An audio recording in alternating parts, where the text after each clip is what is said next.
All right, we already passed 4 minutes. Good to start. Very good morning, very good evening, everyone. Welcome to this Oracle Administration Workshop.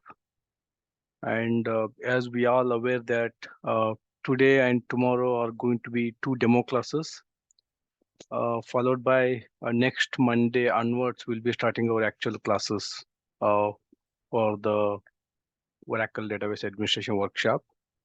So hope my voice is audible and you can hear my voice. Can anyone confirm? Yes, no? All right. Yes, Sumit. Yes. Thank you. Thank you, Sumit. Thanks everyone for confirmation. Right. So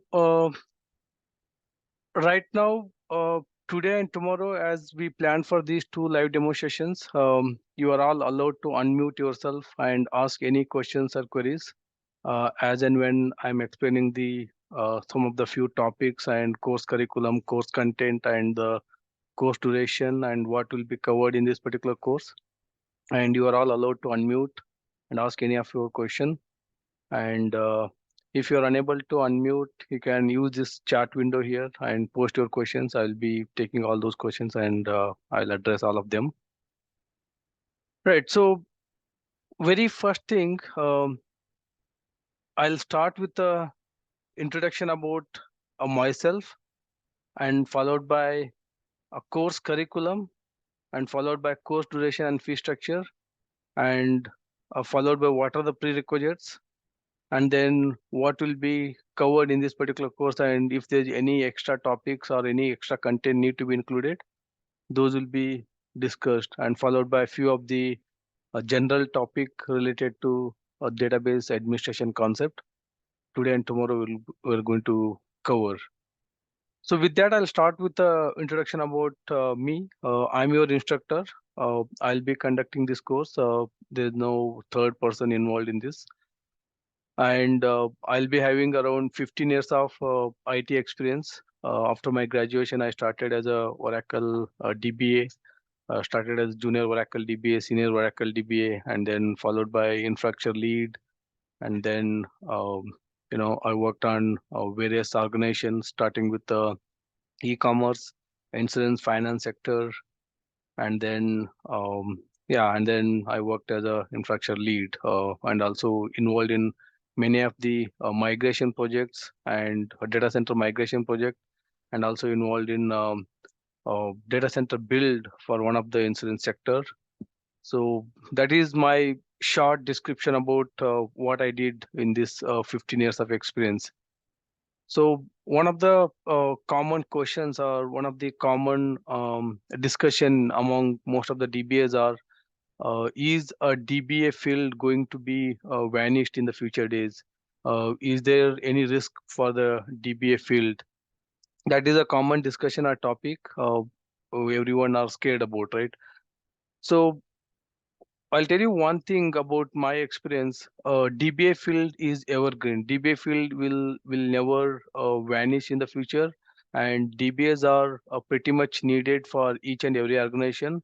And DBAs are kind of a backbone to the organization data, and DBA roles will be never vanished in the future days. So DBAs are mandatory field, and especially Oracle DBA field is more powerful than any other DBA field. So if you take any other databases in the market like MySQL, MongoDB, Cassandra, or MS SQL, or DB2, SAP HANA, and you can see lot many engineers in the market, and those are the database concept easily can be acquired and understand. But when it comes to Oracle database is kind of a black box, and nobody can talk about that. No other than DBA person can understand that. For example, if there's any issue at the database side or that application side or any of the your business data, so they have to engage a Oracle DBA to troubleshoot that. If it is anything issue on the other databases, any network admin or any Linux admin or anyone can come and anyone can try to figure it out. But when it comes to Oracle database, the DBAs are very much mandatory to handle that. It is not that easy. A network person can easily understand what is the issue. So that's where the DBA field, especially for Oracle, it is going to be very challenging, and only DBA can handle anything issue at the database side. Any other third person from the networking background or the OS background or some any infrastructure background can jump in and can able to resolve this issue, right? Because a Oracle database is huge and it is so complex, and it is not easily be acquired or easily understand by the any other third person.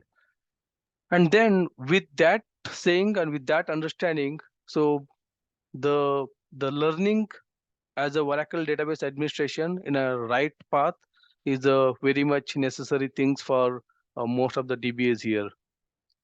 And then with my this 15 years of careers, what I prepared, what I did, whatever needed for a client, if I'm working as a Oracle database administration, and for a client point of view, what all the activities are needed in order to support them as a complete database administrator.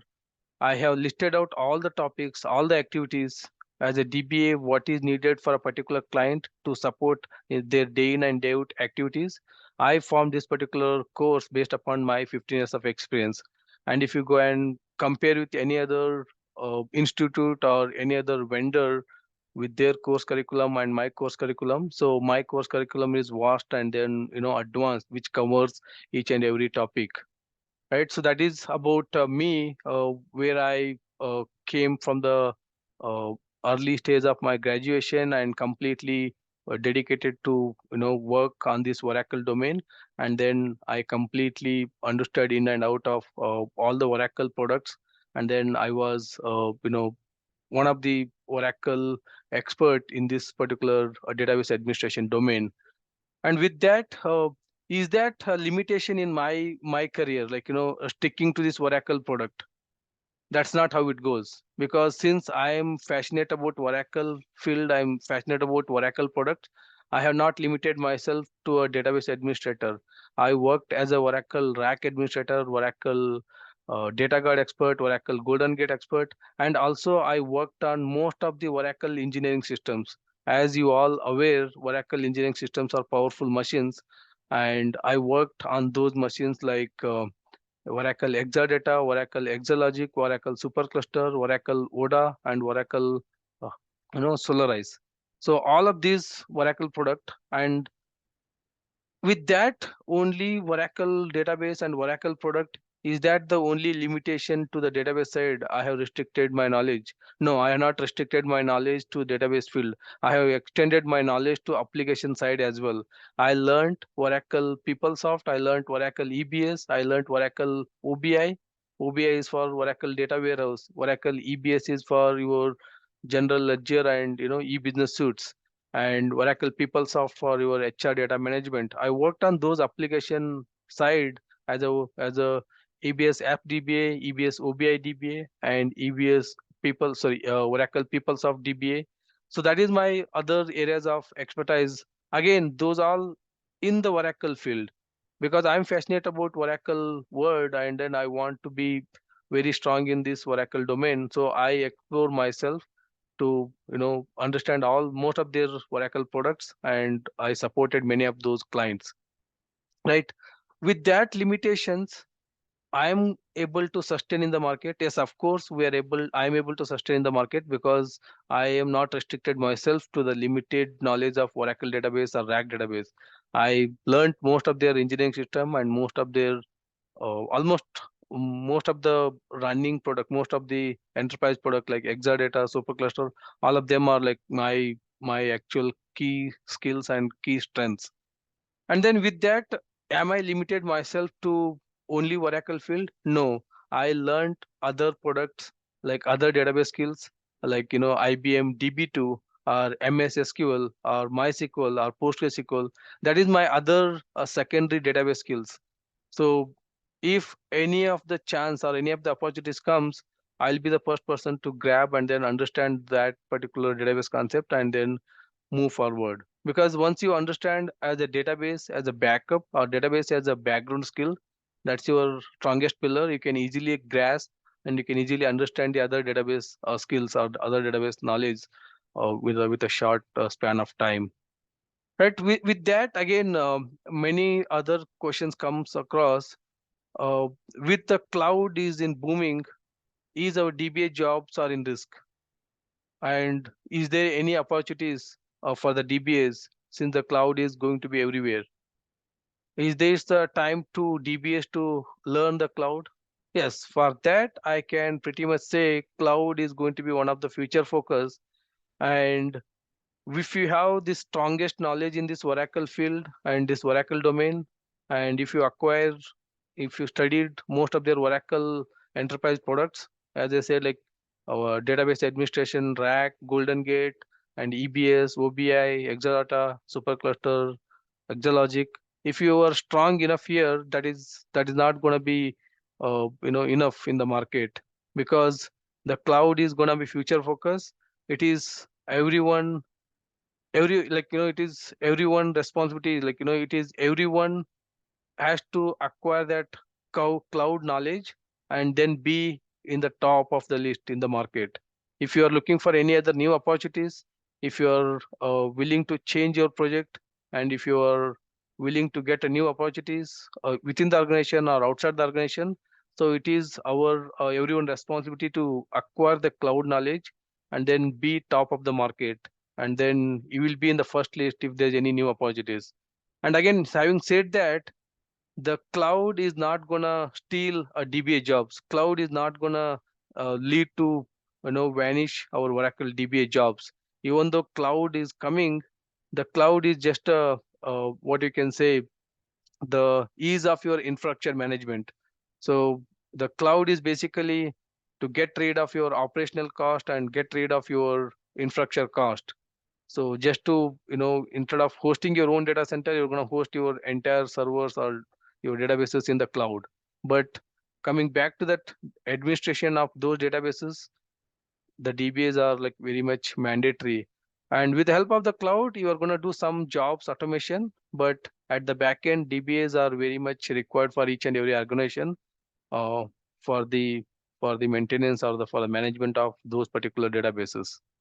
Right. So that is about me and then my journey and my areas of expertise in this 15 years of IT career and the various sectors where I have worked and contributed my knowledge.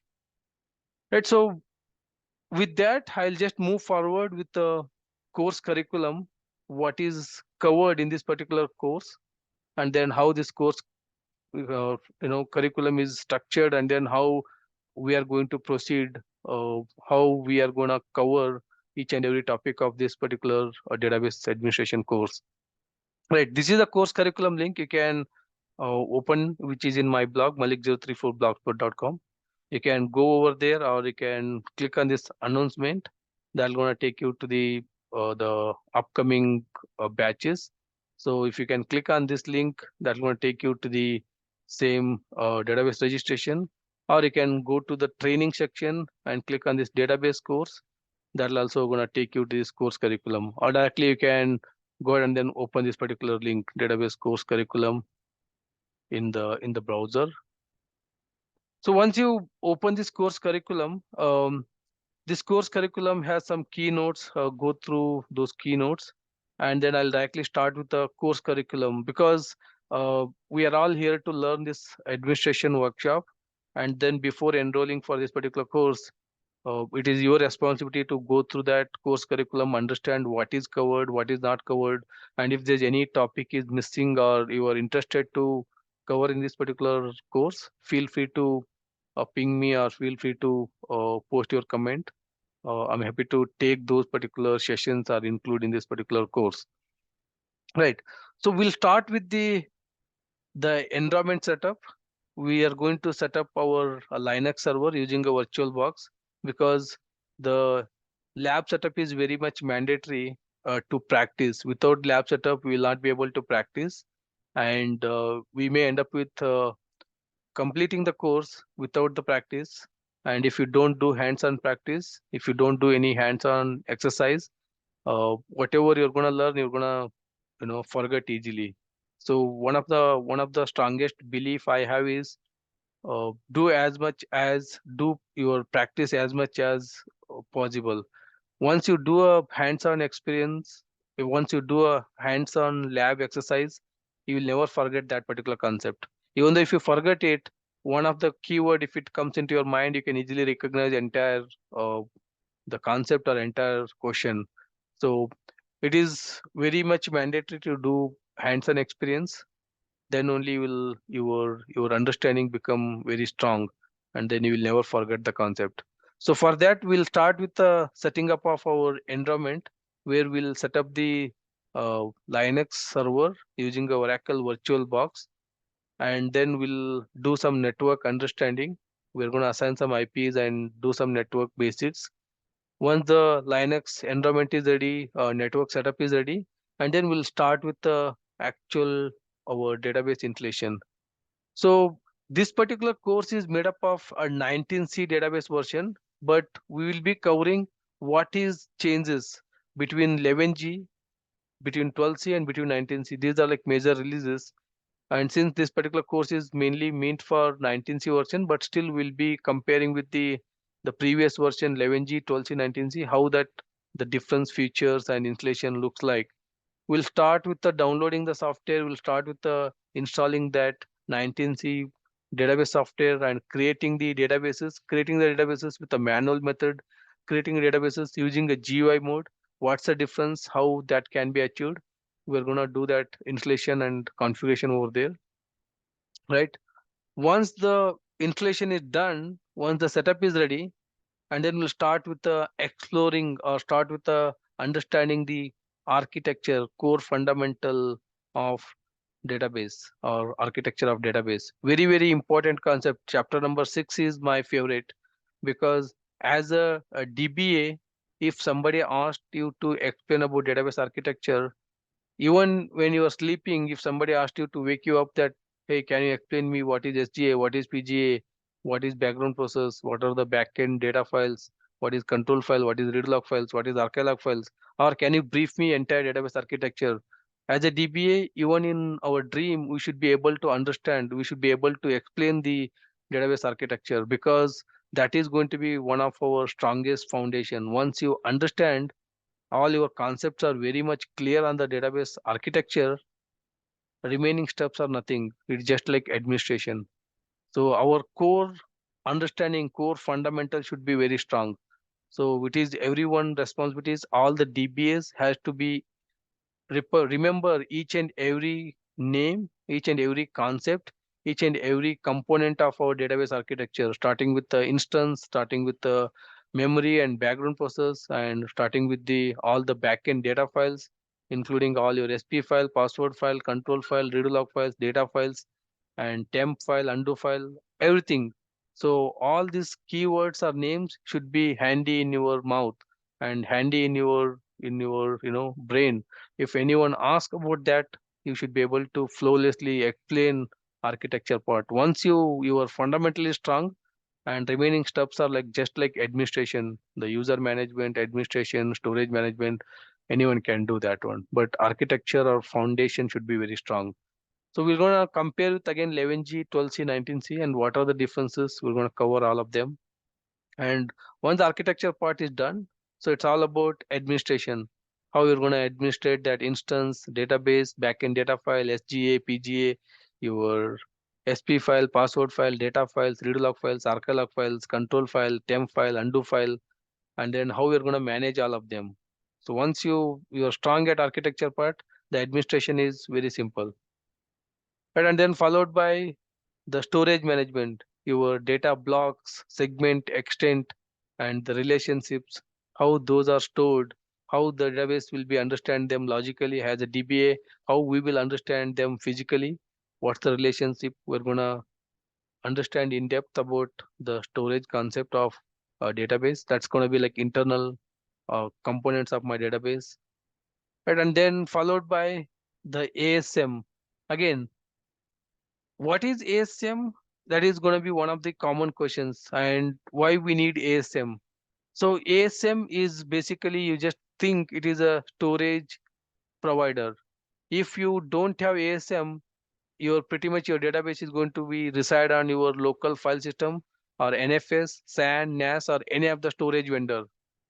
And then any IO or any transaction you do at your database side, it has to go to a storage vendor and it has to interpret that IO according to the storage architecture, whatever the third party storage provider. It has to do that IO operation according to those storage hardware, or the it has to understand the storage, the disk headers, and then do interpretation of that IO.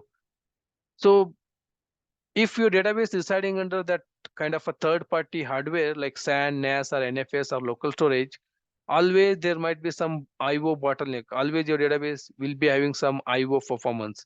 And how you can avoid that IO performance issue is just to replace that storage with your ASM storage. Oracle provided storage solution. Just install your ASM. ASM will provide you as a storage vendor. ASM will provide you a storage architecture. You place your database into ASM, and any transaction you do inside your database, that transaction will go to your ASM storage. And ASM is provided by Oracle, your database is provided by Oracle, and both Oracle and ASM will so closely work to each other, and all the IO transactions will be handled very smooth manner without any IO latencies and without any delay in the interpretation of those IOs. So having your database residing on the ASM storage is a enterprise solution, and your database performance will be much better when you keep your database in the ASM storage than your local file system or the any third party storage vendor provider. So understanding the ASM architecture is very much mandatory for DBAs, because if you go and check for any enterprise, a big customer, and their database are all going to be in the ASM. And when you go to rack, ASM is a must and ASM is a mandatory. So we'll start with understanding the ASM architecture, ASM storage internals and concept, and how you can install ASM, and then how you can administrate the ASM, how you can create a disk group. And while creating a disk group, we have to define the redundancies like mirroring. And then we have external, normal, high, how you can add a disk into your disk group, how you can drop a disk into disk group. So everything about the storage management here, including your ASM management, so will be covered in the chapter number 9. Right, so very few topics are mentioned here. That is not restricted to we're going to cover only this much. As I said, we have a lot more to cover in each of these areas. Right, and then followed by chapter number Malik, 10. before we go ahead, just what is the laptop requirement for ASM? We're going to talk about that, the requirement after this course curriculum. What are the prerequisites? We're going to talk about that. All right. Malika, I want to know that if anybody want to do OC and OCP certification, so that course will be helpful, Right. no? Right. Okay, This so you pretty will much cover course will. almost. Yeah, we're going Yeah, to, please stand by. Like we have all those like in the last 3 section here, resume writing, correct, interview questions, right. mock interview, where we are going to cover that certification, OCA and OCP, and all will be covered over here. Great, great, great. All right. Quickly moving on. The next topic is multi-tenant architecture. Believe me, as a DBA, if you don't learn the multi-tenant architecture, your jobs are in risk. You are not up to date in the market. Why? Because as of 11G, Oracle used to give normal database. And as of 12C, Oracle has introduced a normal DB plus your multi-tenant database.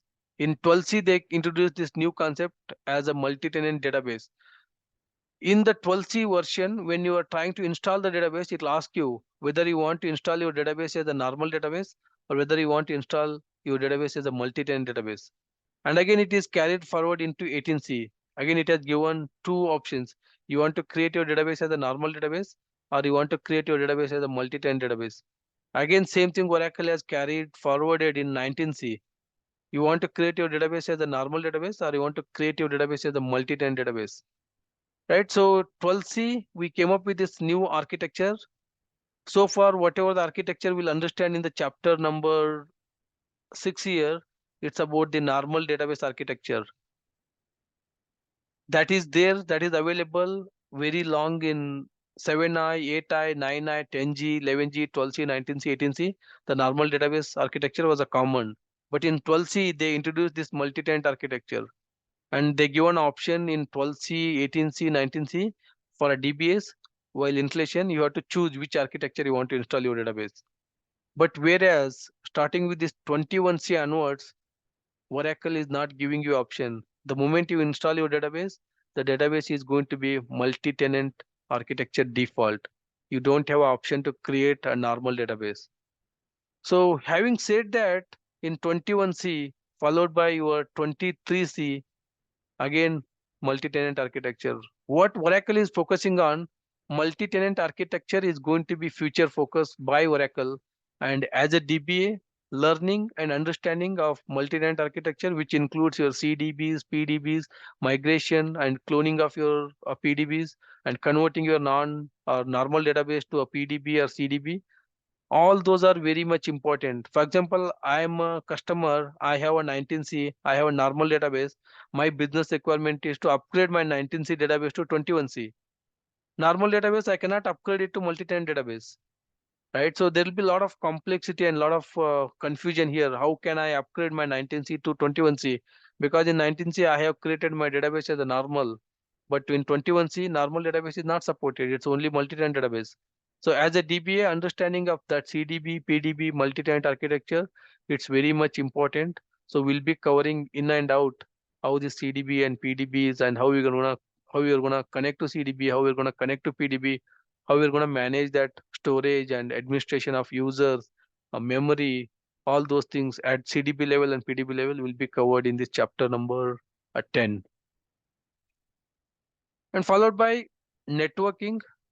Pretty much networking, Oracle networking talks about your listeners, TNS, services, connection to your database using SQL developer, Toad, or all of them. Like, as a DBA, when you're working for any of the client, in a day, at least you'll get one request unable to connect to my database. It may be user issue, or it may be password issue, or it may be connectivity issue, or it may be a TNS issue, or listener issue, or the SQL net issue, or any of the firewall issue. So understanding of networking will be covered in this chapter number 11, and followed by user management in the chapter number 12. So the user management comes under like your roles, privileges, and like if you can say in any organization, you will get a request. I have a user A, and there's a new user B has joined my organization. Can you create this user B and grant all the access similar to that user A? First of all, you need to identify what are the permissions, what are the privileges, what are the grants, what are the roles, what are the profiles assigned to that user A. Get all of them, and then assign the same privileges to this new user. Or you are created with a brand new database, and organization will tell you, can you create a role with these many privileges? Can you create a user with these many privileges? And can you create a profile with these many limitations? So all of them will be common activities, the regular activities for DBAs. So we'll be covering in the user management, how you can create a user, how you can assign a role, how you can assign the privileges, and how you can check what are the privileges, what are the roles, what are the responsibilities are assigned for that particular user, how we can replicate that user to another user. All those will be covered in the chapter number 12 with the user management. Right. Chapter number 13, 14, 15 are all about backups and recoveries. So backup and recovery is going to be one of the backbone for any organization, because in case of any disaster, in case of not a disaster, in case of any critical situation, and we have some management terminology, something called your RPO and RTO. Your RPO and then RTO, very, very important. So recovery point objective, recovery time objective. In case of my production database crash happens, how quickly I can restore my and recover my database, and then how much data I'm willing to lose. The recovery point objective and recovery time objective are very, very critical parameter. How quickly I can get my database back online. My database got crashed due to some storage issue, or due to some network issue, or due to some OS issue. My database crashed. My business went down. I want to back to business as quickly as possible. How quickly I can restore and recover my database? all decided by my backup and recovery strategy. As a DBA, setting up of backup and recovery strategy is one of the backbone for my business continuity plan. So I have to set up my strong backup foundation for my production databases. I'm going to take every Sunday full database backup and rest of the days incremental backup. And my database backup strategies are very strong. In case of anything happens to my production database, any crash happens, I'm able to restore my database with a minimal downtime, and I'm gonna back to business with a short span of time.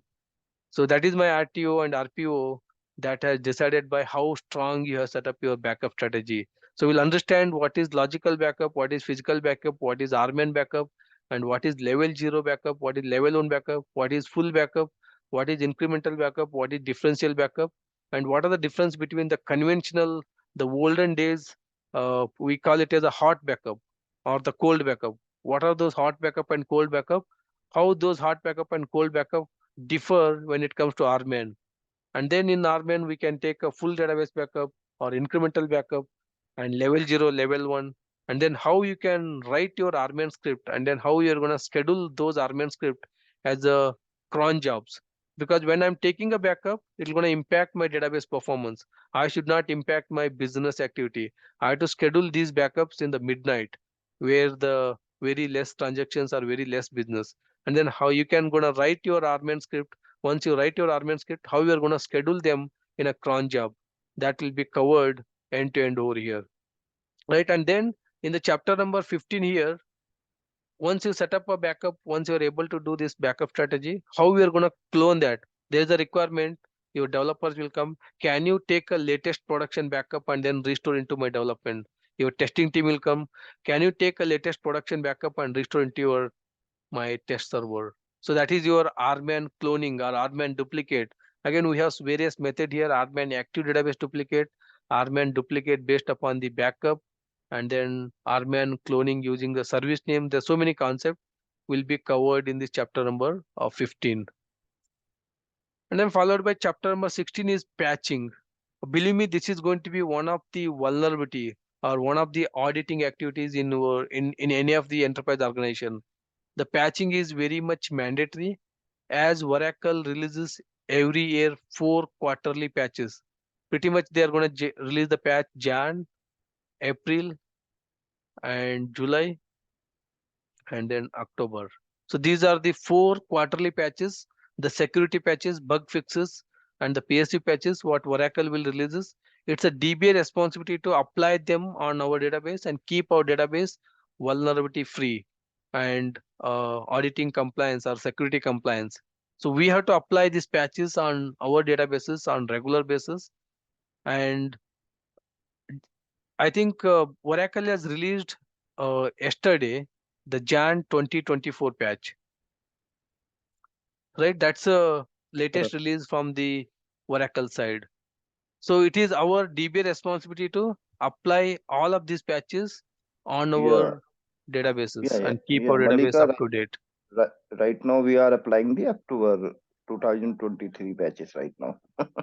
Right. Okay, right. Yeah, they will follow N-1 as a strategy. Right now, Correct, Oracle has correct, released right, Jan, but we right, don't right. want to apply a January patch and keep our database up Yeah, to date because that may backfire. There may be a new bug may comes from this yeah. Jan patch. So Actually, always we go are with for the N-1 as a best practice. base. Yeah, basically we are following N-1. Okay, and after in the, I think so in the March we will apply January patches 2024. Okay, All right. Right, right. that's about the patching will be covered there. There's a lot of concept on the patching, O patch auto, and then manual patching, N apply, and then you have a concept of rolling patching in case of rack and non-rolling. And in case of standalone, we don't have that rolling and non-rolling. And then how we can minimize the downtime, how we can take a backup before applying the patch, all will be covered over here.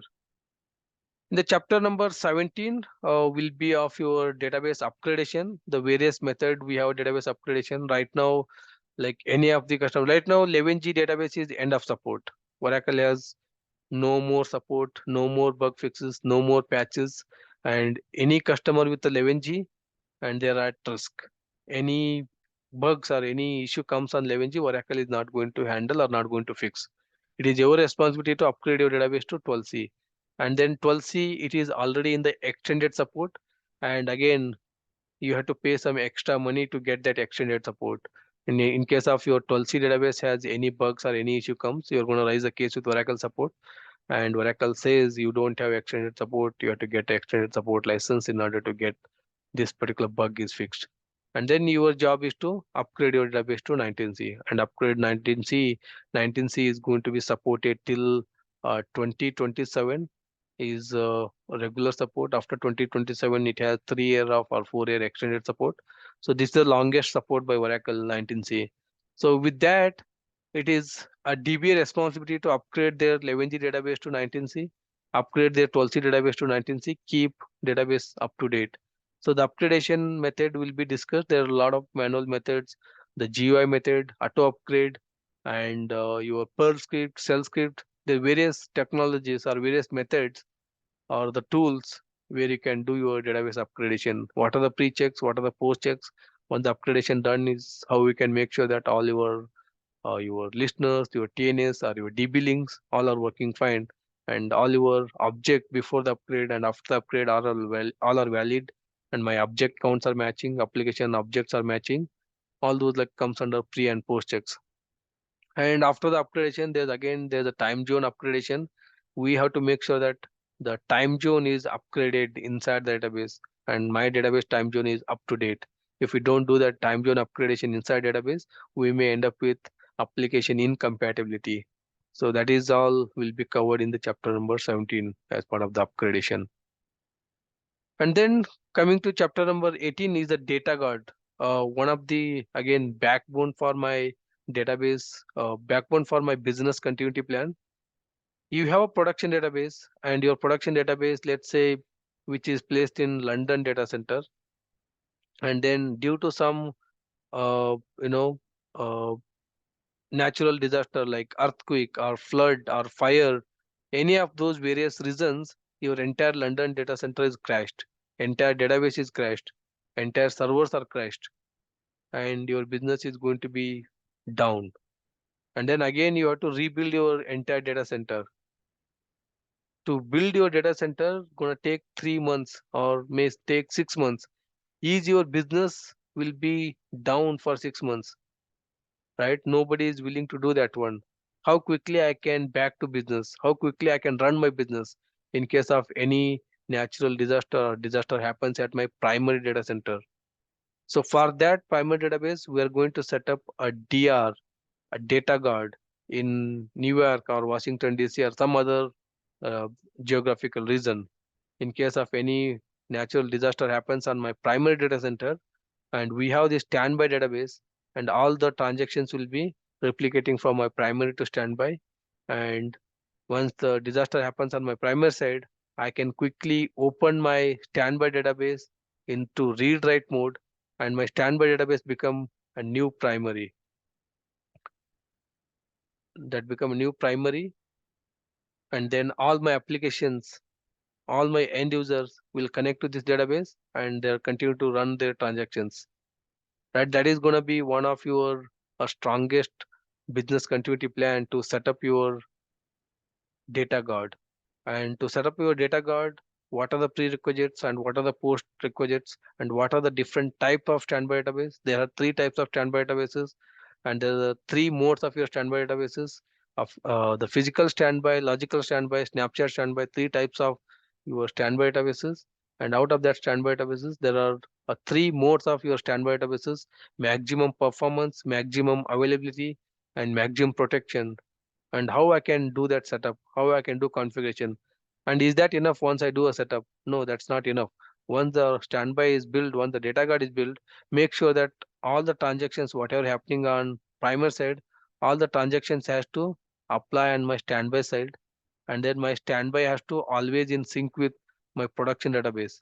And then in case of my standby goes out of sync, then again, how can I make it sync with production?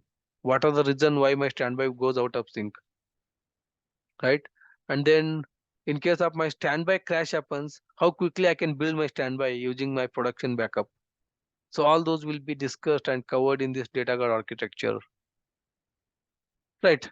With that, we will come to chapter number 19, that is a cell scripting. So as a DBA, so we cannot do like every day I can log into my whatever the shift you work, morning shift or in the evening shift or the night shift, APAC, EMEA or IST hours or the EST hours.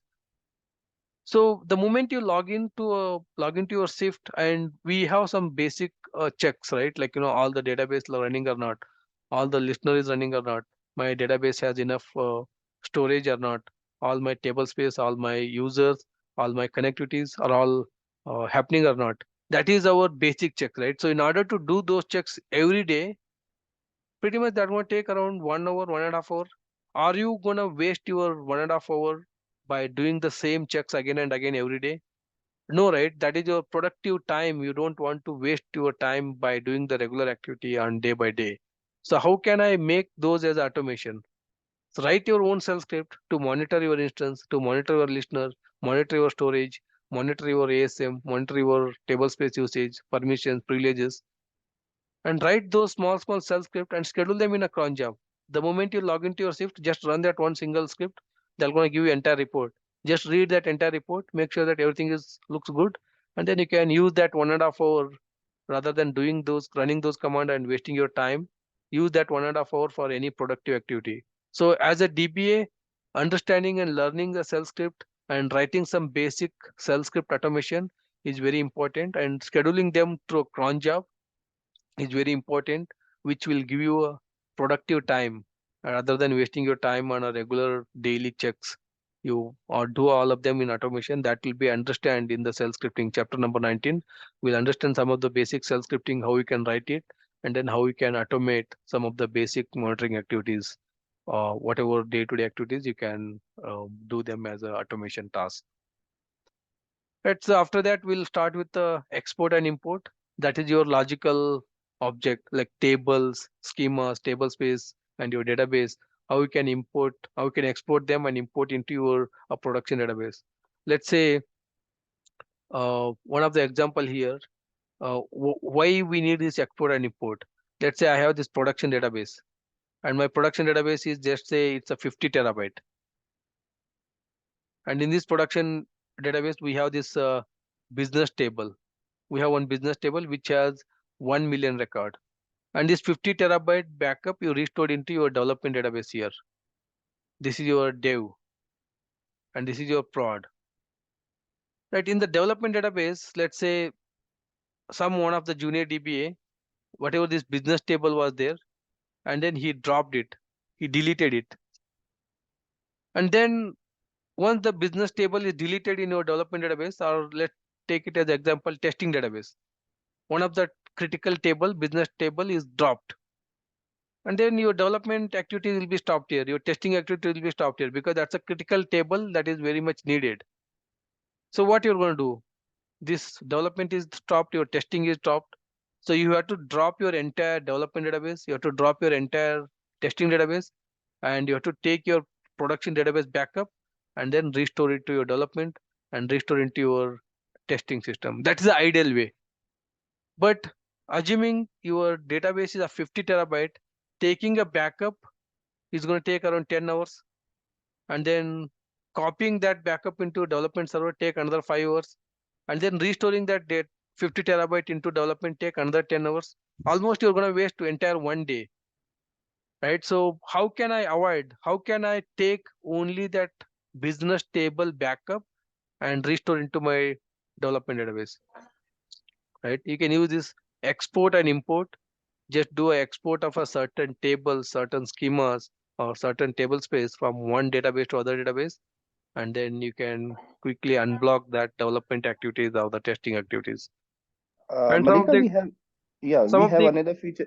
Yeah, we have another feature also. We can do na flashback on. that is a Okay, with the different concept we'll discuss in our regular classes. okay. Right. Um, that is one of the use case. Export and import is very much important because most of the development, 99% in any organization, your developers will regularly always ask can you get this particular table into my development? Because they will be keep on doing developing activities. They will be keep on deleting and dropping and doing some lot of transactions in the development database. And they'll regularly ask you, can you get a production database, this table as of today into my development database? There will be hundreds of tables. They will be keep on asking, this table get me, this table get me. So this is the DBA job. How quickly, how can make speed up that export and import? All will be discussed over here. That's one of our regular activities for most of the organization. So Malik, in RMAN, there is no scope of a schema level or table level backup. No, that's your logical. Export and import Okay. meant for logical, and RMAN is for your physical, only the data files. The physical files are your data files, your SP file, control file, your redo log and arclog. RMAN works at the physical level, only files level, and your export and import works at logical level. Logical level means a table is a logical container, logical content of your database. A schema is a logical content of your database. So export import works for logical component and RMAN works as a physical component. Right. And then chapter number 21 will be covering some new features between 12C and 19C. What are the new features? And then in chapter number 22, AWR report, ADDM report, ASH report, how we can generate that report, how we can analyze them, how we can read them. Because whenever it comes to a performance tuning and your developers or your business users or end users will complain, my database queries are taking more time, my database is very slow. In that case, we are going to generate AWR report, ADDM report, ASH report, understand what is happening at my database side, and then we give some recommendations. Like recommendations might be index rebuild or gather stats and your table move, table shrink, or it may be your SQL profiling, anyone. So based upon your ADDM report, ASH report, AWR report, we're gonna give that what are the recommendations.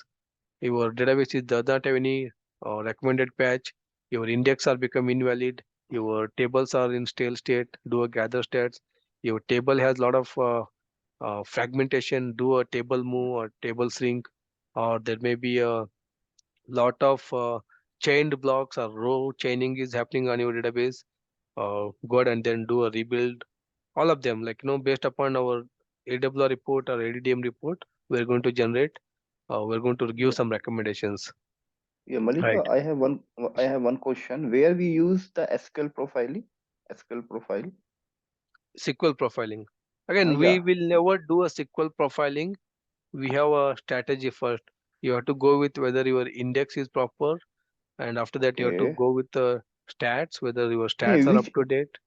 actually which No, scenario we should go to in that's the what I'm explaining. You have to first go with the index are properly built on your database, and yeah then that later you have to check for your table stats are up to date, and right followed by your table move or table yeah strings is performed in order to make sure that you don't have any fragmentation, correct and your patching is done, your yeah database are all up to date, and after all doing this analysis, you still your database is poor performance, your queries are taking more time, then correct go right for your execution plan. If there's any plan, execution plan got changed, then go for your SQL profiling. That is your last option. We should not do a SQL profiling at very first. You have to analyze your database in yeah, this order and then yeah finally go for SQL that is profiling. the very last step. Firstly we need to check the gather stack and rebuild Right. indexes and AWR. Okay, yeah, gather stat. Okay, All that is right. the last step. Okay, thank you. Right. Chapter number 22, 23, 24, 25. It's all about talks about how we can make sure that how we can follow the best practices, how we can tune your databases, and based upon what kind of issues customers or the end users are reporting. All right.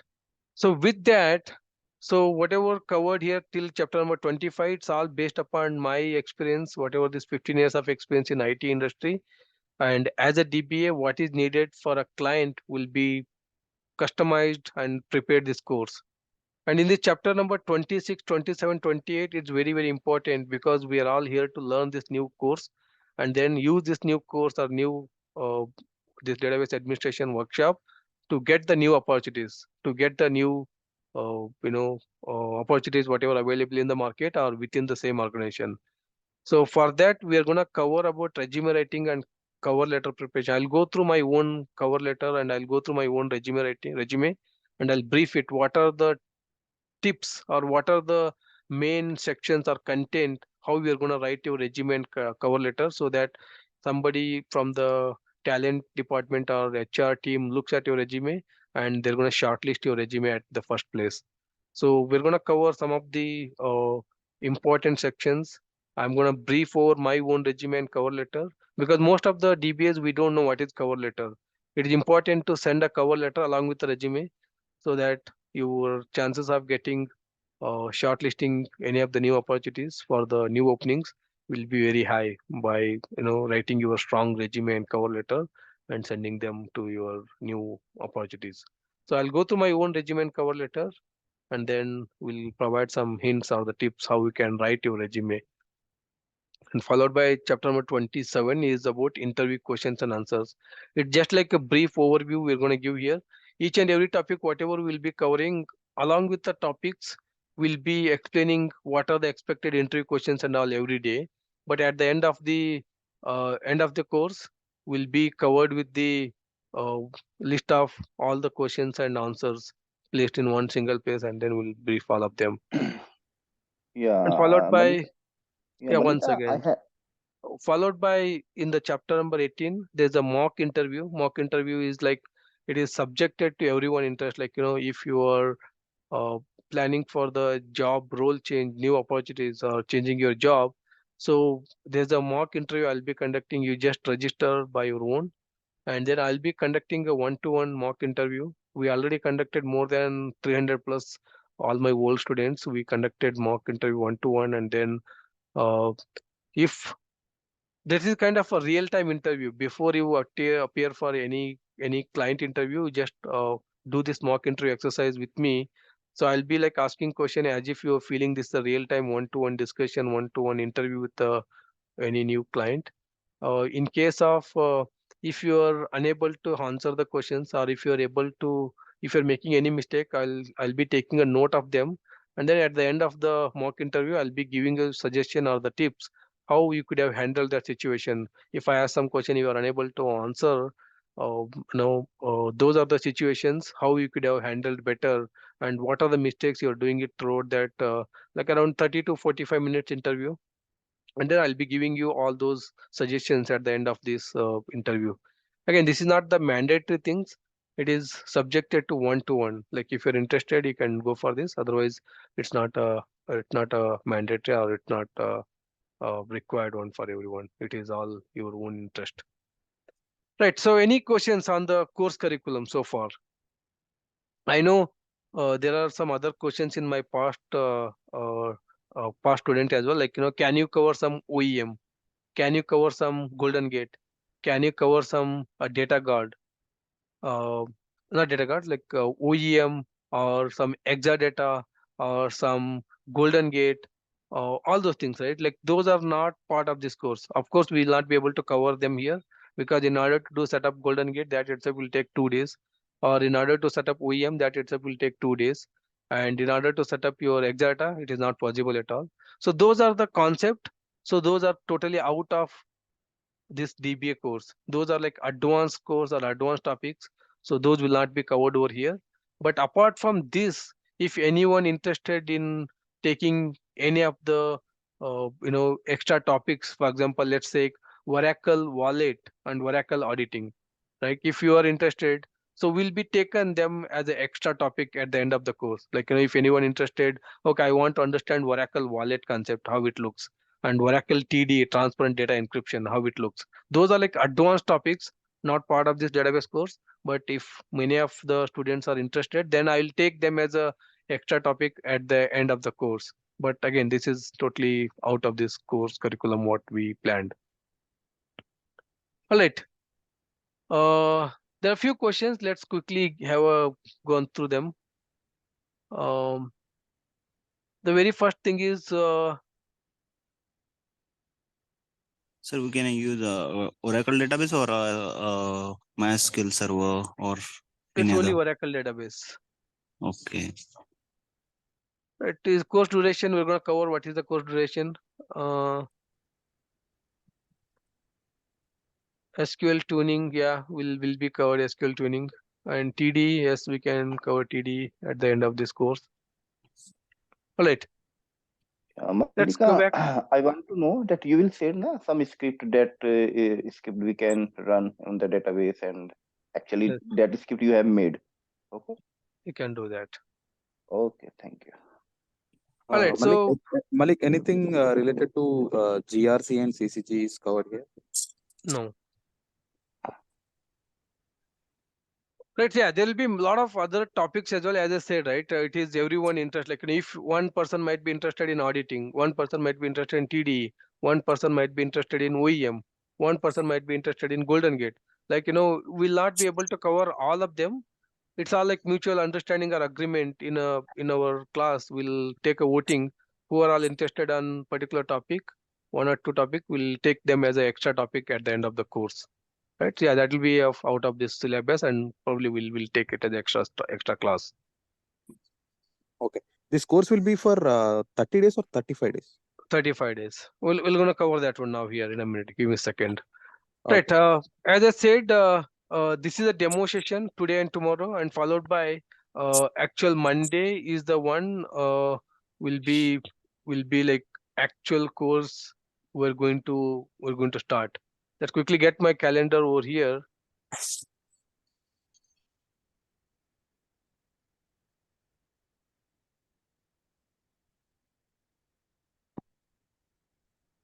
Give me a second.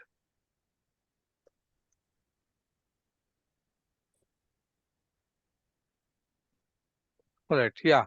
So 22nd Jan, the today 18th and 19th, or the one will be like just conducting 2 demo sessions, and followed by Monday is the actual class where we'll commence with the very first topic of this course. And this is only weekdays batch, meaning the classes will be on Monday to Friday. And there's some confusion. I'm talking about in IST time zone, Indian time zone, Monday to Friday, 8 a.m. IST to 10 a.m. IST. That is on IST time zone. And when it comes to EST, it's a 9:30 p.m. EST to 11:30 p.m. EST. That's every day 2 hours. And this EST time zone, the dates are going to be changed. In India, it will be Monday to Friday, but when it comes to EST, that will start from one day behind. It's going to start from Sunday night 9:30 p.m. EST, and it'll go till Thursday night 9:30 p.m. EST. And Friday and Saturday is no classes for EST time zone. Right? So that's a time difference between EST and IST, right? Make sure that in Eastern time zone, it will be from Sunday to Thursday, and Friday, Saturday, no class for them. But in Indian time zone, it's a Monday to Friday, and 8 a.m. IST to 10 a.m. IST, every day 2 hour classes. And then course is going to be of 35 days. And 35 days into 2 hours each, it will be of 70 hours total duration of this course. And of course, this course is a paid training. The course fees is 10,000 Indian rupees or 125 US dollars. And then the course will be conducted online with a live Zoom session or the WebEx or the team session. We'll be sharing the Zoom link in our WhatsApp group. And then Oracle version will be covered is a 19C1. Already, I think we got around 10 to 12 students. They all are, I think, who are joined here. Again, these are like today and tomorrow are public demo link. Everyone are joined over here, including the registered student. So those 10 students already got the access, and they are all part of the WhatsApp group. I have added them to WhatsApp group. And then they're just watching the previous batch recordings for now. And then Monday onwards, we're going to continue with the regular classes. And then once you register for this course, the next question comes, the payment method. So the who are interested for this particular course, you can feel free to reach out to me on my WhatsApp number or on my email ID. I'm going to guide you through for further process on the payment method, because that's the next question everyone has in mind. how we can make a payment, what are the modes, and then I'm going to guide you through all the payment process, all the registration process. You can feel free to ping me on my WhatsApp number and +919880616848, or you can drop me an email mallikarjun.ramadurg@gmail.com. I'll guide you for further processing on the registration and the payment. Right. So any questions on the course curriculum or the course duration or the course timings? Yeah, just like that, Malika, recording will be available. Okay, all Right. recording will be available. Right. Okay, Right. and just Once like that. on that aspect, recordings, once you register for the course, you will be getting access on the Google Drive. You will be having basically 4 Google Drive access. One is Okay. Google Drive of Oracle course material. Oracle course material is basically having all the PPTs, workbook, lab exercise, all the presentations, and then Okay. followed by other information like softwares, all the shell scripts, automation scripts, all the tools will be placed under the second link, and the previous batch recordings will be provided well in advance so that you can watch the previous batch recordings well in advance. Like no, within a week I want to complete all entire database course, you can go and then watch all the previous batch recordings. So that is fast track mode. You can watch your own, that is like live sessions which are conducted, and then you can well prepared in advance, so you can watch the previous sessions and you can come back to this live classes so that you can ask more questions and clarify more of your doubts, so that it will be interactive session. So that's the previous batch recording you're going to get. Along with that, this current ongoing batches will be, each and every sessions will be recorded and then uploaded into Google Drive, and you'll be getting this current batch recordings as well, so that you can go and then watch this current batch recordings as well on the day by day. The moment the class completes for today, and then you'll be getting the recording of that on the same day. But like, let's Yeah, quickly, yeah, go ahead. Somebody has a question. yeah, Malika, just like that in the real scenario, just like that, I am working as a DBA, and right now, and if you have any issue in the real scenario in the organization, so we can contact you. Right. Again, we'll start on that. We'll talk about that. Like right. The point number 6 here, communication and discussion. We have a dedicated WhatsApp group for each batch. So this batch also has a dedicated WhatsApp group. You're part of that after the registration. And then you can ask any questions, queries related to this course. And also, if it is not related to this course, you're working for any organization and you get a task, user creation, you stuck with that, or you got a task, export and import, that is failed. You got a task, that migration, that is got failed, just take a screenshot, post it on WhatsApp group, and anyone can answer you. Or if nobody is answering, I'll be there to always respond any questions or queries or anything asked in the WhatsApp group. So this is like Okay.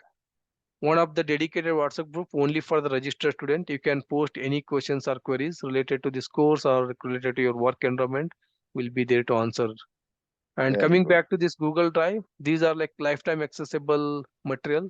There's no restriction on them. Even you can download it locally into your laptop, or you can access it from the Google Drive, and no restriction at all. If you say, here is the my previous batch recordings, so all the recordings will be uploaded over here. You can watch them, or you can download it and you can watch them. And along with the recordings, every day, whatever the commands I'm running, all those commands will be uploaded on the same document.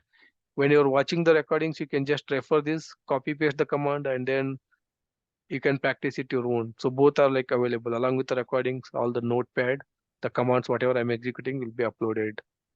Yeah, one question more, Malika. So, do you have any batch of the Golden Gate? Because right now we No, have to do. Okay, then no, in the future you will start. Any? yeah, that's in future, but no plan as of now. Okay. Correct. Coming back quickly, few more things. The Zoom link, whatever you're using, is a demo Zoom link, will be valid for today and tomorrow. And then the actual Zoom link or the WebEx link will be shared in our WhatsApp group for all the registered student. And coming back, somebody asked what is the hardware requirement? Very important. Without prerequisites, it is very hard to set up a lab and it is hard to practice it. One thing is, for this particular course, the very question is who all can attend this particular course. This course is meant for anyone. Like if you are a new DBA entering into the DBA field, you can enroll for this course. You are already having 5 years, 10 years of experience, doesn't matter. You can enroll for this particular course and brush up your knowledge. This course, why I am referring for everyone, as I said, this particular course is based or prepared based upon my entire 15 years of experience as a DBA working for a client, what is needed. And most of the concept will be covered over here. So if you are a new, you can learn each and every concept well in detail with a live practical demonstration.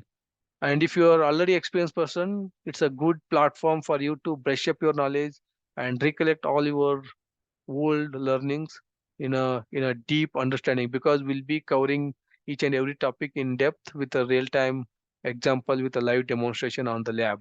So that is where anyone can enroll for this particular course. Doesn't matter whether it's a new or experienced person, you can enroll for this one. And then you should be having little knowledge on the Windows and little knowledge on the Linuxing is pretty much needed. Like how to connect to Windows, how to log into my Windows server, how to log into my Linux server, how can I do CD command, how can I do make directory command. Some of the basic commands are very much needed before enrolling for this course. And some of the knowledge of SQL command is needed mandatorily. So if you know all these basics of Windows, basics of SQL, basics of Linux, and you can easily get this course without doubt. But if you don't know these basics, and you will be having a little challenges in understanding, and you have to put some extra effort and learn those basic commands first, and you will able to catch, or you will be able to up to date with the course. If you don't know that basic command, you always ask the question. And whatever needed for this particular course, what is that Linux command is needed, what is that SQL command is needed for this particular course will be covered along with each and every topic. But you will not be able to understand the topic in advance. So you have to watch the previous recordings, and in that previous recordings, whatever the commands were running, whatever the uh, basics were covering, you have to learn them well in advance and then come for this current batch, so that you will be in the track with this particular course. If you don't know that basic command like make mkdir, cd command, or execute command, or vi command, so while explaining the topic or concept, you will be lost. So that's where learning these basics of Linux, SQLs, and Windows are very much needed in order to up to date with the content, or up to date with the course. Otherwise, you will be lost in the middle, and you have to revisit one more time by referring the old videos and then enroll it one more time.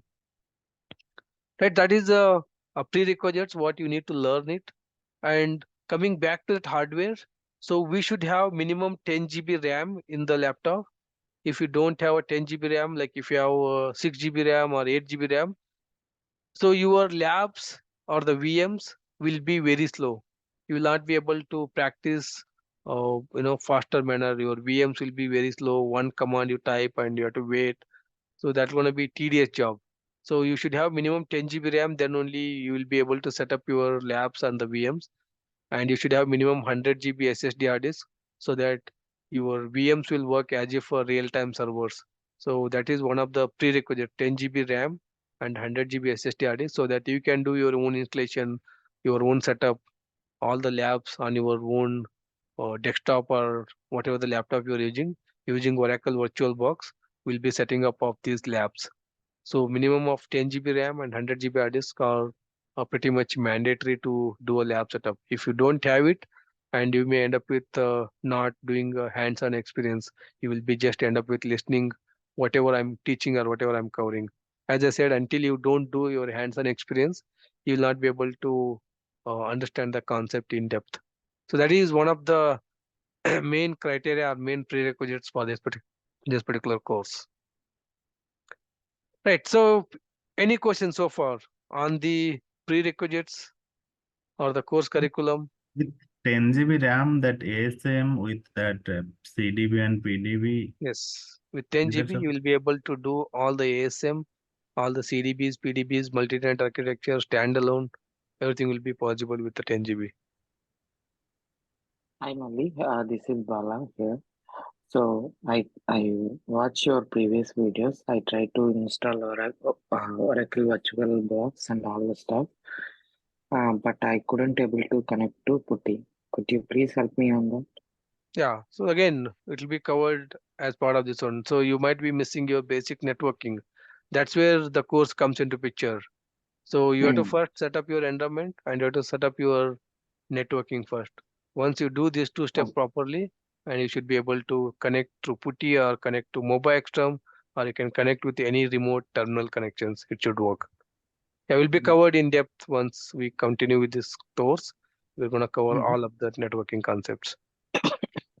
Okay, thank you. All right. Any more questions or anything on the course curriculum or the course content or the course timing or the fee structure? So one Right. question, Malik. So last question probably from anything prerequisite like one day before something we need to get ready to come to the session, right? I hope you'll give Anything some is advanced fine. instruction. You have this concept, right? Like this particular previous recording. So you're gonna pretty much follow. These are like same recordings. Whatever the previous batch recording will be continuing with the same with this, and you just watch them well in advance.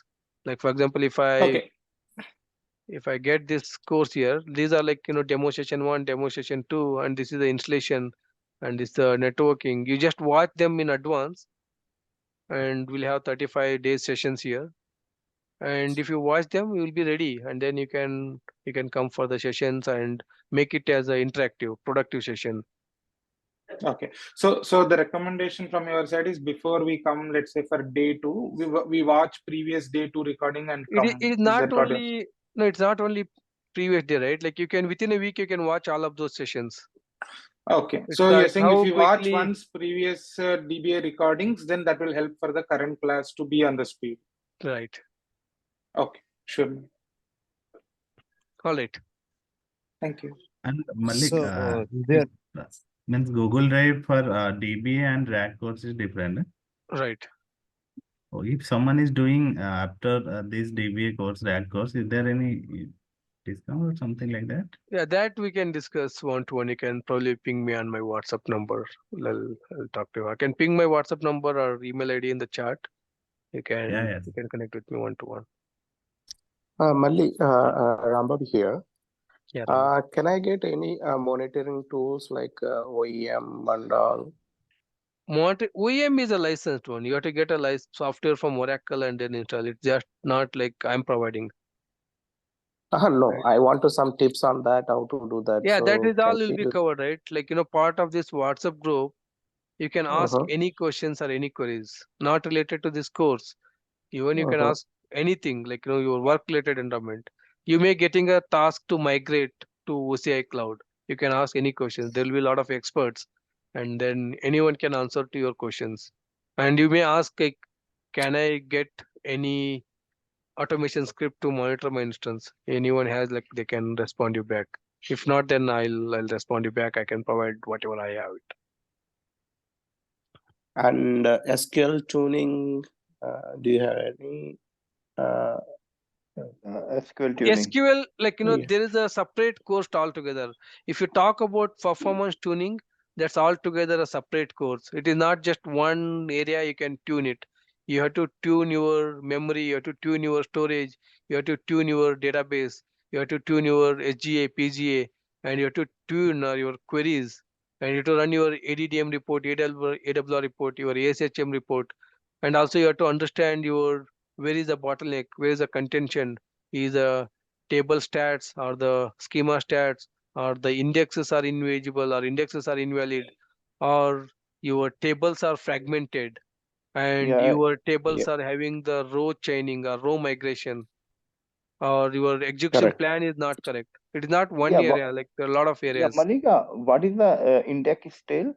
Because we are seeing a lot of our indexes are stale. Status It, is stale. it's a table stale. Index is invalid. Yeah, yeah. Yeah. There's a lot of concept. Again, not at this forum. We'll be covering like in detail all of them. What is tail state? What is Correct. index is invalid? What is execution plan? Why optimizer is taking wrong execution plan? That's the different. Yeah, Hmm. Malika. So, is there any hands-on assignment on every day what we studied? Each and every topic, whatever the concept we'll be discussing here, all will be hands-on experience. I'm just gonna open it, explain few points on that particular concept. You go and read it because we have PPT. You read it, but whatever I'm teaching will be based upon directly on the lab. I'll be just executing and teaching the commands, explaining it. You're gonna do the same thing after the class. Okay. Right? This course will be based upon purely hands-on. There's nothing called just a theory, covering and closing it. It's all based upon practical exercise, each and every concept. All right. So any more further questions on the course curriculum, course duration, course timing? So the main class starts from Monday, right, Malik? What will be tomorrow's? So we already registered for the course. So is this something tomorrow we should attend, that we are going to miss something, If or you is it miss, something? it is better to attend. If you miss, anyway, recordings will be there. You can watch it. Okay, all right, thank you. All right. Any last questions on these topics like course curriculum, fee structure, or again, as I said, it's a paid training, 10,000 Indian rupees or 125 US dollar is the course fees. As I said, for the registration or the payment process, please reach out to me in my email ID or WhatsApp. I can guide you through the further process. Apart from that, it's a clear. Today and tomorrow are 2 demo session, and 22nd Jan, Monday onwards, we'll be starting the actual class. I Yeah, can go ahead. pay from credit card. Come again? I can pay fee of credit card Yeah, you from can ping. credit card. Right, yeah, you can ping me on my one-to-one. We will discuss further on the payment process. Right, Okay. I posted my WhatsApp now. We can ping me over there. Okay. All right. Do we need to join tomorrow's session as well, or is Yes, going to the same? yes, you can join. These tomorrow? are two different. Tomorrow Okay, will not be covering what we covered today. I'm gonna Okay. quickly talk about few topics. If there's no question on this, whatever discussion happened so far on the course curriculum, course timing, course duration, fee structure, or the course content. If anyone has any questions, I'm gonna give few more minutes. You can clarify all the questions. If not, I'm gonna talk about few of the fundamental concept. Before we go, we will talk about few more concept in tomorrow session. Right. Anyone has any questions? Yeah, will you cover the performance tuning actually? Basically, tuning method and general tuning That's what concept chapter and number, that's what we discussed. Chapter number 22, okay. 23, 24, 25 will talk about the performance tuning of as a DBA, what is basics, checks, what I can do, what is the basic recommendations we can do. Yeah, okay, fine. Yeah, thank you. Malik? Yeah. Can you hear me? Yeah, Sadak, good. Yeah. My question is, I have attended your previous rack class. At the time, I used my desktop, which has 32 GB RAM and 100 gig, 1000 gig hard disk. I have that installation as it is right now. I am visiting whenever I need to. Right. My question is, we have used VirtualBox version 7 for that. And now, keeping that installation as it is, without starting those virtual machines, can I also learn this course Right. by installing on this VirtualBox 7.0? Right. That's correct. We are going to use the same virtual box. We're not going to touch anything on that rack setup. We're going to do a new setup for this database. You can So run I them. have to clone this virtual machine again. We are going to explain that one. We have separate set of servers and all those ready. How we did for rack, we're going to do the same thing for this. So I can do that on that same desktop which has Right. 32 GB RAM. Right. That's correct. Okay, That's correct. that is the only question that is stopping me to join the course. I am No, ready to. I can tell you, I can guide you that there's a single virtual box, virtual Oracle virtual box is enough. You Okay. can do set up the track, keep it as it is. We'll do Yeah. set up this database wraps and keep it as it is. Okay, that's great news to me. I am ready to join. And do you want me to call, or I can just do MoneyGram and You can ping send? me. Yeah, we'll discuss that payment process. You ping me in my WhatsApp. I'll take it further. I can ping you back. Immediately after the class? Yeah. Okay, I am ready for that. All right. Thank you. Thank Yeah, you. Malika, one question more. That just like that, any emergency we have not supposed to attend that course, so we can attend new course also, if any. Yes, you can. Okay, thank you so much. All right. Let's quickly talk about one or two concepts for today, and then we'll wrap it up. I'm gonna talk about start with the. I'll take the connectivity second. Let's talk about a standalone versus rack, and then let's say this particular course is meant for a standalone, and rack is a different course, and we're not going to cover anything on the rack. We're going to talk about only standalone on in this particular course. So what's the difference between the standalone and what's the pros and cons between the standalone and rack? I can quickly get my slides over here. And in simple understanding, a standalone versus rack, you think in this manner here. Let's say I'm a client or the end user. You might be using any mobile application. So as a client or the end user, I'll be accessing the banking device. I'll be accessing my banking site. So I can access my banking online site by the browser, web browser, or my mobile application or any desktop client. I'll access all the banking application, or take any e-commerce, Amazon, the retail, or Flipkart or Walmart, anything online purchase. We're gonna use any one of that method. We'll access it. All our request first will go to that application server.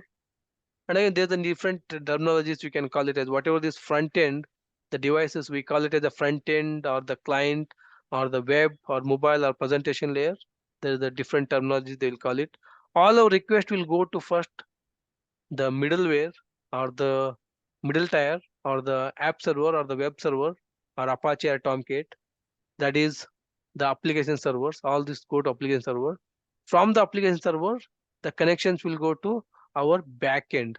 This is our backend. As a DBA, we work in this third layer here.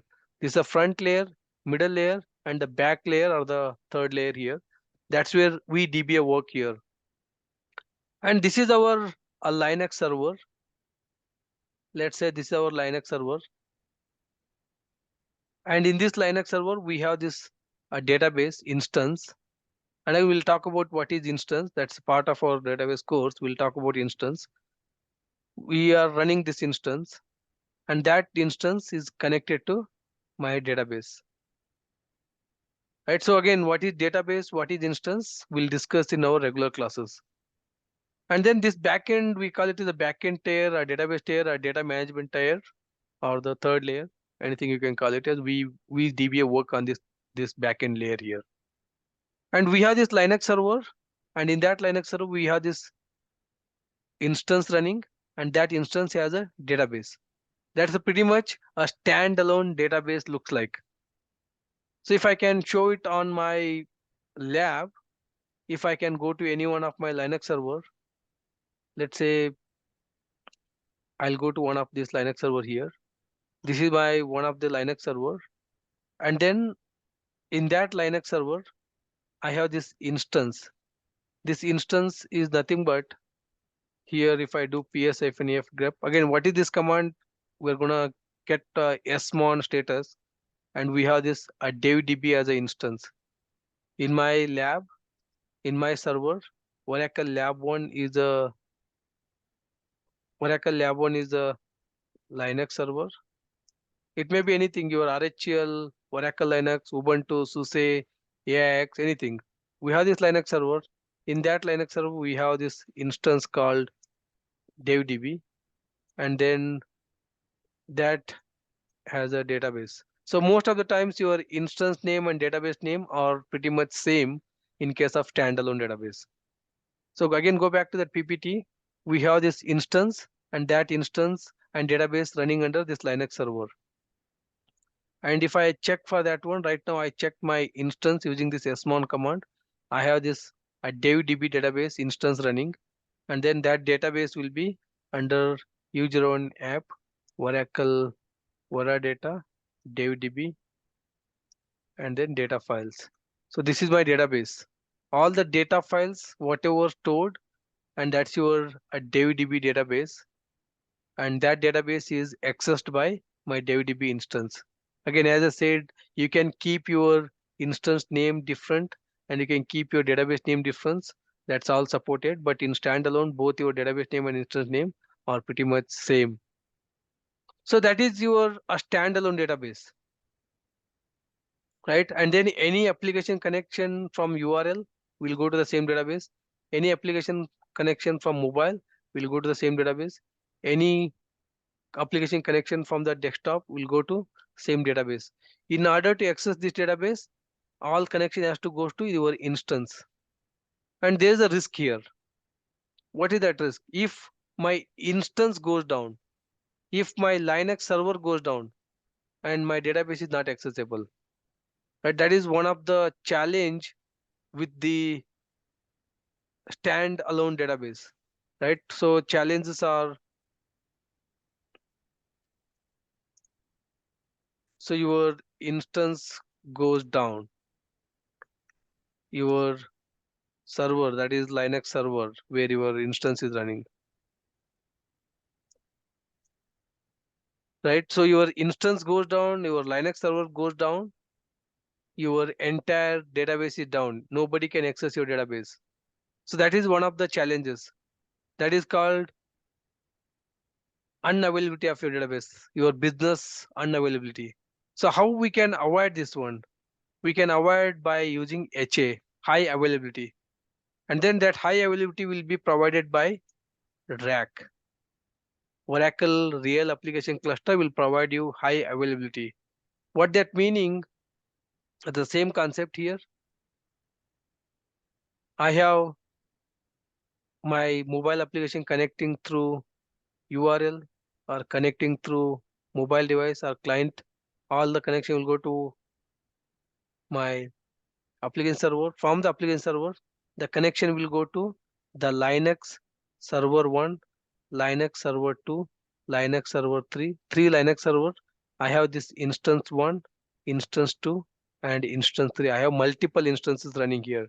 And the connection will go to instance 1, connection will go to instance 2, connection will go to instance 3. From the instance 3, I have this shared storage across all these instances. And from the instance 1, I can access the same database. From the instance 2, I can access the same database. From the instance 3, I can access the same database. So with the help of this shared storage and running these instances on the multiple nodes, I can able to get this high availability, right? So if this Linux server 1 goes down or this instance 1 goes down, automatically whatever this client connected to this instance 1 will be rerouted to instance 2 or will be rerouted to instance 3. That is your high availability, right? So that is achieved by RAC. RAC will provide you this high availability. In case of one instance goes down, automatically the connection will go to other available instances, right? Whereas in standalone, one instance goes down or one Linux server goes down, your entire database is unavailable. Whereas in case of RAC, one instance goes down or one Linux server goes down, your connection will go to any other existing instances. That is one of the advantages where you can make use of this HA concept in case of rack, but which is not available in case of standalone. Right, so that will be achieved by rack. Your instance goes down, Linux server goes down, HA high availability will be achieved by rack. That's one major difference between standalone and the rack. That's the first advantage versus disadvantages. The second one is your load balancing. The load balancing is, let's say, I have only one server here. Let's say I have this, some 100 users are connecting to URL, some 500 users are connecting to mobile, and some 1000 users are connecting to desktop. Altogether 1000, 1500, 1600. All this 1600 connection will go to one instance and one Linux server. It's kind of a server is overloaded here, and my load I need to distribute accordingly. So when it comes to rack, so here 100 users are connecting to URL, and then 500 users are connecting to mobile, and 1000 users are connecting via desktop.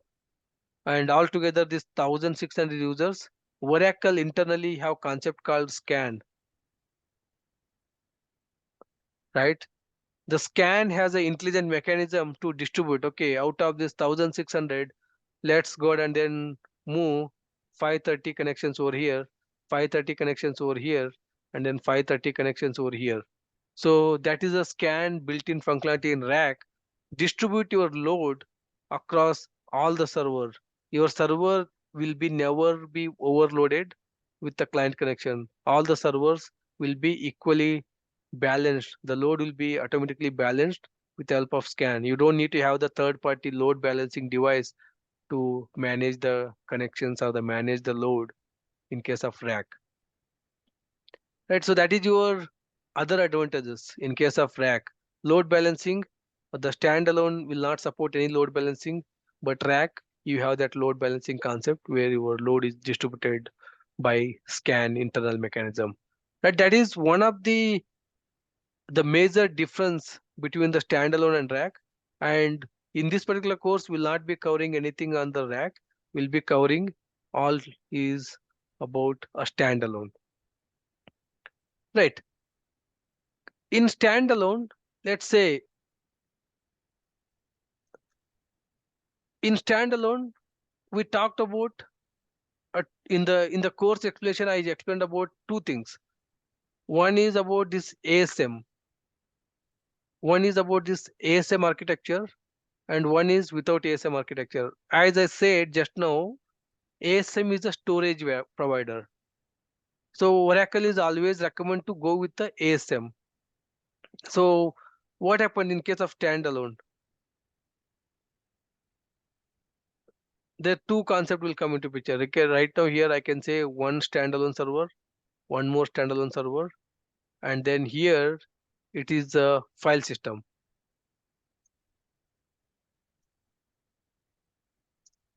This is a file system storage for database, and here it is a, instead of file system, it's a ASM storage. That's the difference. Like, right now I can say this is our Oracle Lab 1. So these two will be covered in this particular course. This will be our Oracle Lab 2. I have this Oracle Lab 1 and Oracle Lab 2. Here it's a ASM storage, and here it is no ASM, it's a file system storage. So I'm going to create a database called DevDB, and here I'm going to create database called TestDB. So this DevDB database straight away reside under my file system storage, and this TestDB database straight away reside under my ASM storage. But where is the ASM storage here? First, I need to set up that ASM storage. Right, for that, here it's going to do two steps. In order to create this database, we're going to install something called Oracle Home. We are going to install Oracle Home. That's basically Oracle software.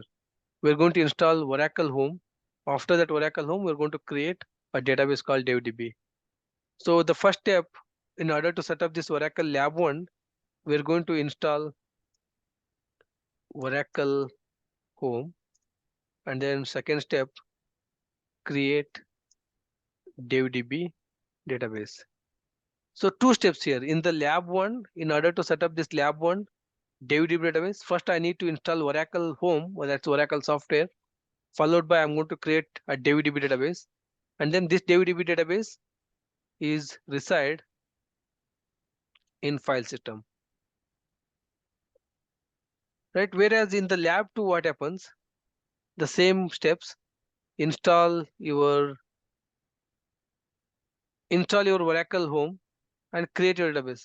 But the problem here is we cannot create a database because my file system, my database is going to create under ASM storage. And for that, I need to first install ASM. There's one extra step here. ASM home. Second step is install Oracle home. Third step is create, I can say, testDB. Right, for this lab 2 setup, it will be end up with the 3 steps. Install ASM. Again, ASM is for storage. And install Oracle home. Oracle home is for my database. And then create your database. That database is going to reside under that ASM storage. And here I'm going to install just Oracle software and then create my database, and that database is going to reside under my file system. So just to explain that in detail, in little bit detailed steps. Right now I have this lab 1.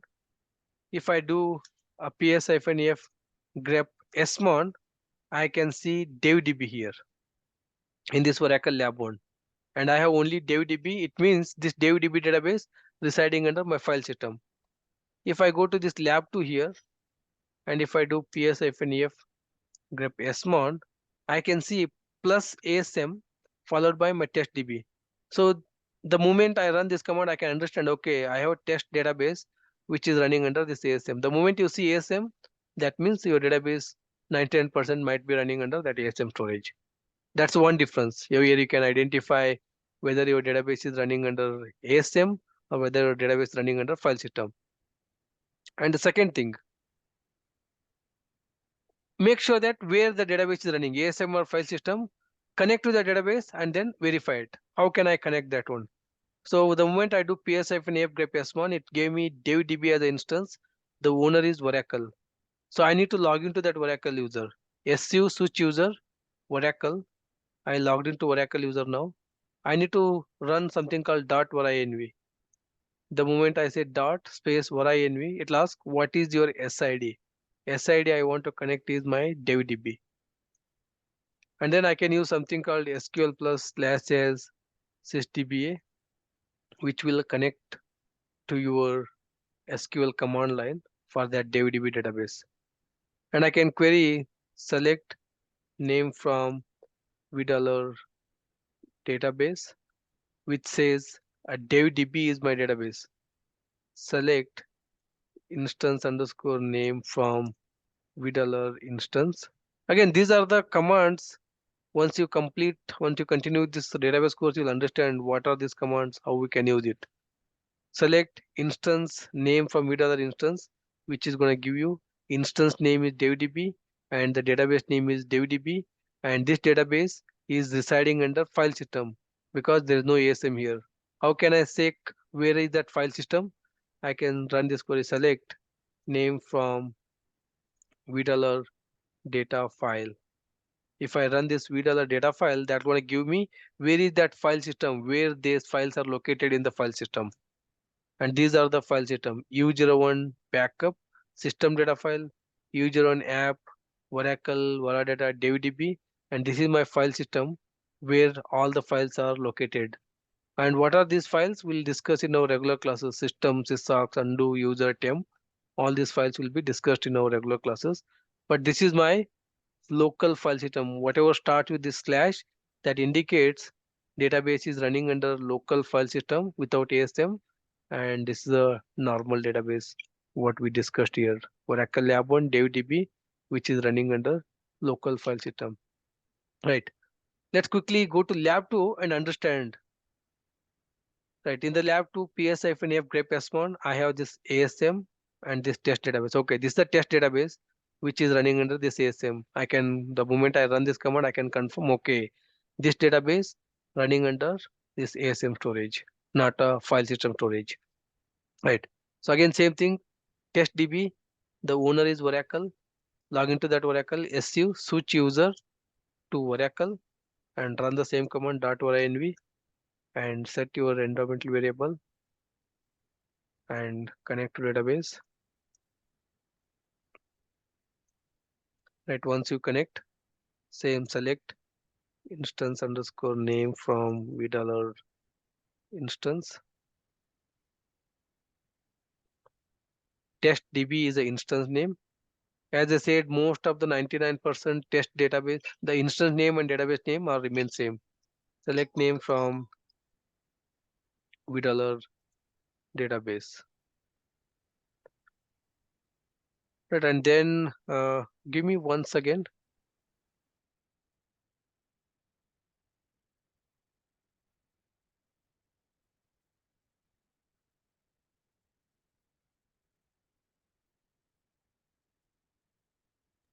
All right, sorry for that.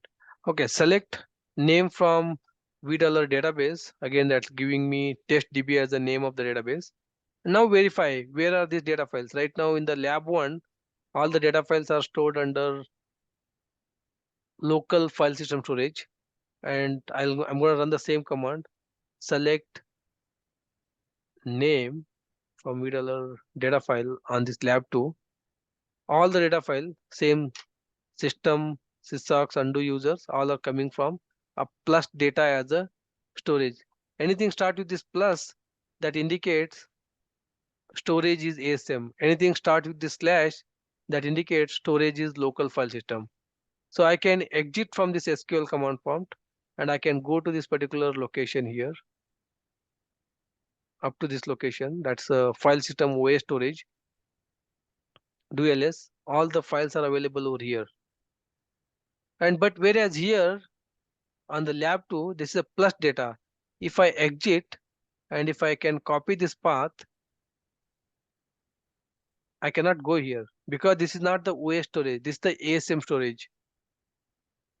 Right, I cannot directly do CD into this plus data. So I need to go to ASM in order to go into that one, because this ASM storage is provided by Oracle. So for that, what we need to do, we need to again run the same ps-f grep smon, and we have this ASM. We need to set that ASM environment now. Now we are going to connect to ASM storage. Same thing, .orinv. I am into that ASM, and ASM is owned by Oracle again. I'm already at Oracle user. I'm going to run the same command .orinv. Now instead of database, I'm going to set this plus ASM. Once you set this plus ASM, we have this utility called ASM CMD. ASM command line. That's going to take you to ASM storage. Right, you are into ASM storage now. Now you can CD into that ASM storage and then do ls-l here. You have the same system, sysocs, undo users. All the data files for that database are available in this ASM storage.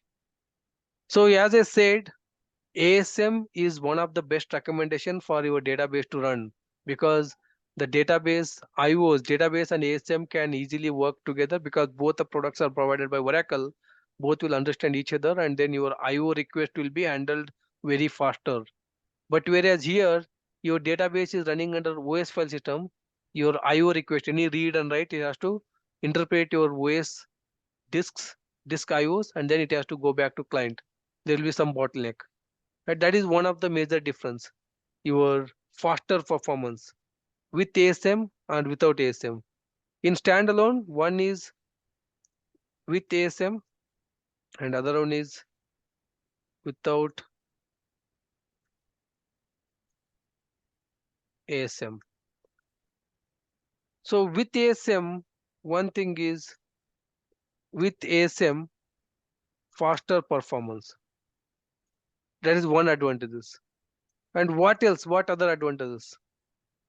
With ASM provides auto restart.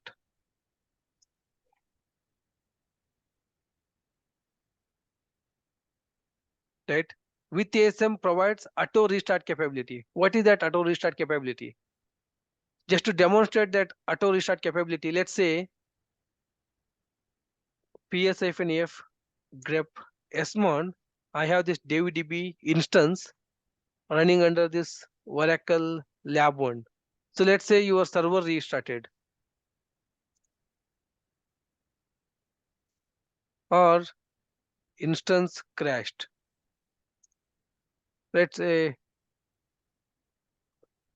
reverse Oracle Lab 1,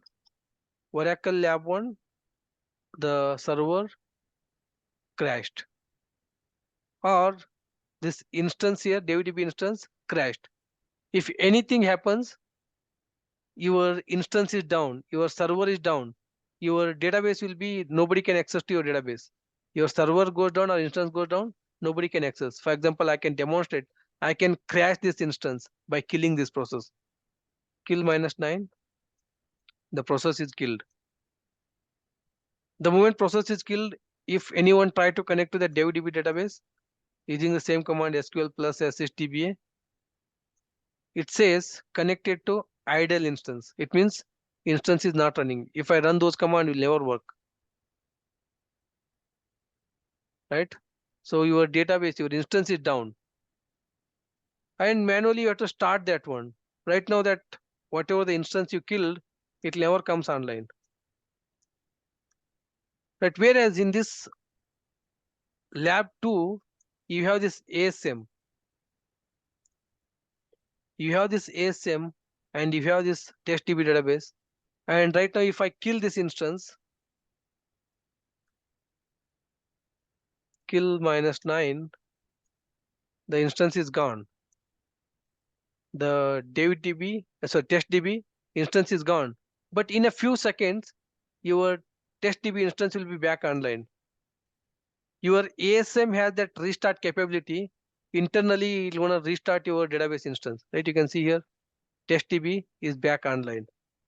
And assume that this scenario happens in the midnight, your both lab 1 and lab 2 are restarted due to some network issue, or due to some OS issue, or due to some your data center connectivity issue.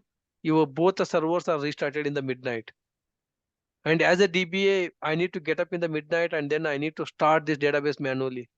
Because until I start this database manually, this DB will be down because it does not have any restart capability, because you are running your database under file system.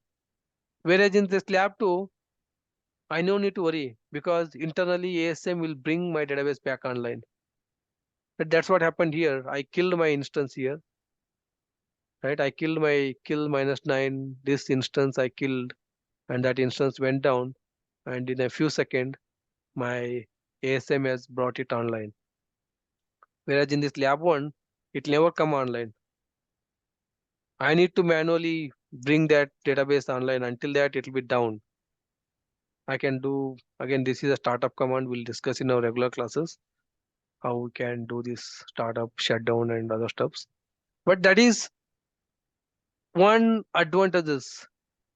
One is what we talked is rack versus standalone versus rack, pros and cons. Rack will provide you HA, rack will provide you load balancing, but standalone we don't provide. And then DB with ASM versus DB without ASM. Again, DB with ASM and without ASM, what are the pros and cons? With ASM, will give you restart capability. You no need to worry if the instance goes down or server reboots, ASM will automatically restart the database. And then other advantages is ASM and database will work very fast manner, very fast read and write. And without ASM, we don't have that restart capability. If your instance goes down, server goes down, manually as a DBA, I need to start my database. And then your database will be in the slow performance because your data files under your OS file system. That's the file system one. All right, so that is a quick intro about standalone database versus rack and database with ASM and without ASM. In this particular course, we'll be covering both this lab 1 and lab 2, and then all this ASM, all this database, and these 2 labs will be used for this entire course, will be covered A to Z on this standalone Yeah. database with ASM and without ASM, but we don't cover rack in this course. Yeah, Malika, one question. If our ASM instance is down, so what happened? Automatically it'll come up. You can kill Okay, your okay. ASM instance, ASM will come up automatically. Again, we have something called HAS.